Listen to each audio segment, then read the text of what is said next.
Actually, I'm only speaking at the request of Banbhatta Prabhu. I'm not really qualified to speak, as I don't have any real direct farming experience, but I do have a few realizations I've gotten that I'll do my best to share.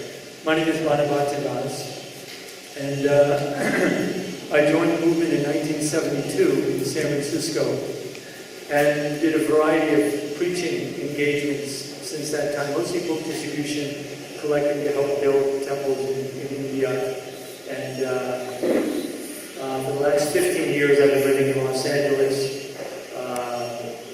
I came to Los Angeles from other parts because it had a really strong morning program. And as I became part of the community that graduated, Los Angeles, New York, at least it used to be considered the world headquarters of the Hare Krishna movement. And so in my time there, I became involved with Harinam Sankirtan book distribution. I took over a Food for Life program we were running there. And I told this story before, but I'll tell it again because I think there's a really good lesson. I mean, one of the most important things about this whole Varnashram concept is devotees somehow or other understanding the importance of it. And based on the number of devotees that are in this room right now, we can understand that we have a lot of work to do in that direction. So maybe, perhaps, my story will be, similar to others who, come from just city background, no understanding or even, comprehension of what Varnashram or cow convention is. But I was in the deity kitchen and doing a deity offering, and I had to offer some hot milk to Krishna. So I cooked the sabji, I made the fruit salad, I opened the refrigerator door in the deity kitchen, put my hand on the vitamin D homogenized milk to offer to Krishna, and I froze. And I was like, what am I doing? I won't even drink this crap myself. I offer this to Krishna. So I started doing research. I found that Mataji had cows in Northern California. And the temple president, he said, we're not going to support you. He said, I think the dairy we get our milk from is fine. Although, of course, they slaughter the cows. And I understand because temple presidents have a very economic, mindset in terms of all the expenses going out, thinking how to be able to support the temple. But, I felt really strongly about doing this. And so I said, no problem, I'll get all outside funding. So I found devotees to fund it. We started getting milk shipped down twice a week. So we come, and I arranged for the milk, devotee-protected ahimsa cow milk, to be offered to Krishna, the cowherd boy. I figured, why not give Krishna, the Supreme Personality of God, the best of what he likes most. And of course, today is Gomata, a very auspicious day. I don't know how many devotees here went to the Goshala and were able to take part in the ceremony. Wonderful, wonderful hearing about Krishna.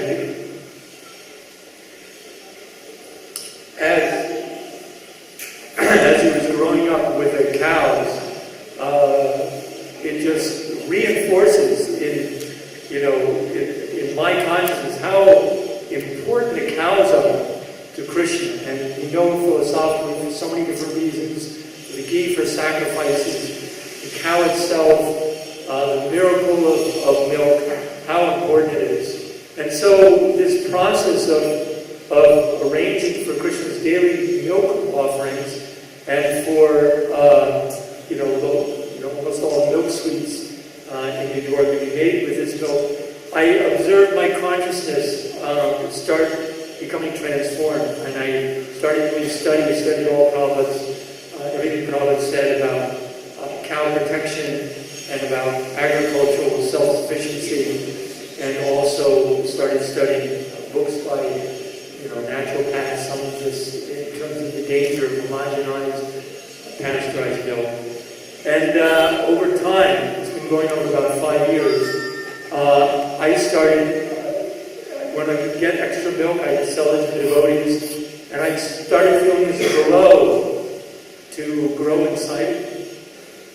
And I started, getting this realization that I really like being Krishna's milkman. So I started thinking, kind of daydreaming about what it would be like to have our own small goshala. And I used to be in the restaurant business. I ran go-to restaurant in San Francisco for almost 10 years. So I started thinking about what it would be like to have our own restaurants and trucks pulling up from our farms with all our own milk products and ghee. And this was Prabhupada's plan. Prabhupada said that we can actually reverse the dietary habits of Westerners by having all these wonderful foodstuffs that are made with all these wonderful ingredients from Krishna's cows and other things that we grow on our land, offer to Krishna. And the taste will be so wonderful. People will be able to give up their eating habits, just like all of us, not all of us, but most of us from the West did when we joined the movement. And myself was completely addicted to meat eating. I never even considered vegetarianism, even up to the day that I joined the temple. But when I did join the temple, Prashant was so attractive and so fulfilling, I never even once thought about anything else. So that's just in a brief nutshell my history. When I came to Vrindavan, I developed a close friendship with Indra Prabhu. I really appreciated the work he was doing. And he sent me down to a self-sufficiency conference down in South India. Dr. Maharaj was there. And, it's become more and more of a important thing to me. Also because in living within an ISKCON community, of which Los Angeles Temple is kind of a microcosm, I would say, of the movement all over the world, at least in the West. And I've, over year after year after year of doing my service there, I felt more and more and more unfulfilled. And examining what the situation was there, I observed that just, although, I wasn't born within the movement, but I joined in the later age and spent, almost 40 years chanting Hare Krishna, engaging in intense preaching activities.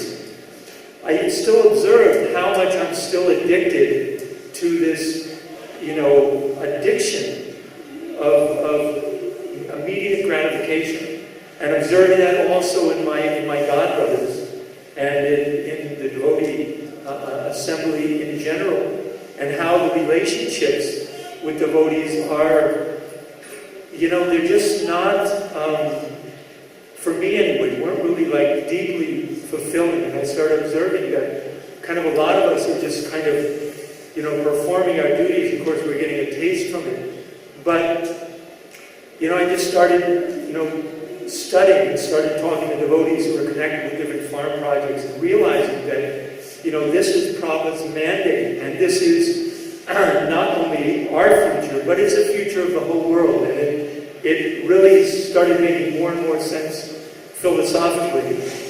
And I started looking at our modern culture, realizing how it's completely breaking down, and how, very experienced economists around the world, some of them are saying the exact same thing. There's an economist in Canada. He just wrote a book. He was in charge of the largest energy company in Canada for about 25 years. And the book is called Your World is About to Get a Lot Smaller. He says that distance is money will be the mantra of the new global economy that will be born out of the ashes of globalization. And his theory, anyway, which makes a lot of sense, and kind of opened my eyes too, was that when gas gets up to a certain price, it won't be profitable anymore to ship things. The cities in a place like North America are based on or built around the transportation system that brings everything from everywhere. And when gas gets up to a certain price, that whole system will shut down.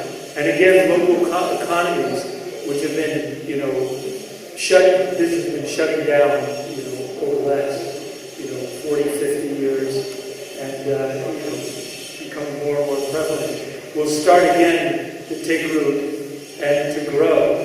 And Prabhupada knew all these things. He knew all these things, a long time ago, and, it's there in his writings, although, we tend to kind of gloss over those things because we're so much dependence on this city preaching. But it is there. We have our tradition. Krishna is the original cowherd boy, and this is the environment that the Supreme Personality of Godhead likes to live in. And it's our mandate from Prabhupada. We have to do it. And so it's very, very important that we create this consciousness of becoming aware of how contaminated we've become by this overdependence on this materialistic culture, which is in the process of disintegrating. And if you actually look at the so-called opulence of a place like America, that, third world countries like India, amongst, so many of the people still look to it with these, eyes thinking that's the future, we want to be like that. That opulence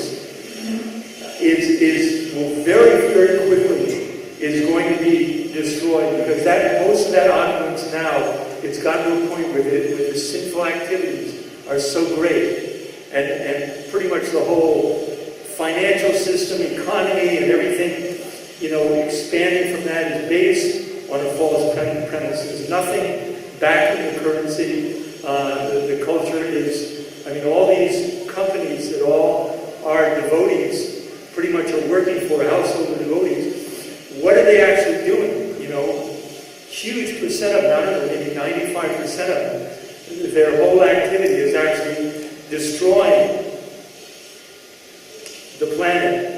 So the writings on the wall, we have to become serious about this, like Bhakti Rasamrita Swami was saying, we have to begin to, have more and more sangha amongst like-minded devotees.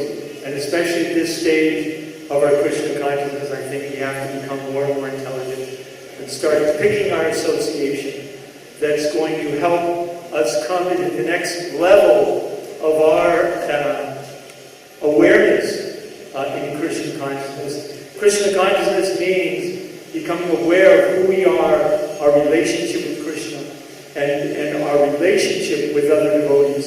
And, base what we're doing on the process of self-transformation and be able to, look at ourselves from day after day, week after week, and see how we're advancing in Krishna consciousness, see how the movement is advancing, and see how the movement is actually becoming relevant to the world and relevant to Srila Prabhupada and what he was actually trying to do. So I'll stop here. Thank you very much for your kind attention. All glory to Srila Prabhupada. I broke it up. I was supposed to speak for longer, but I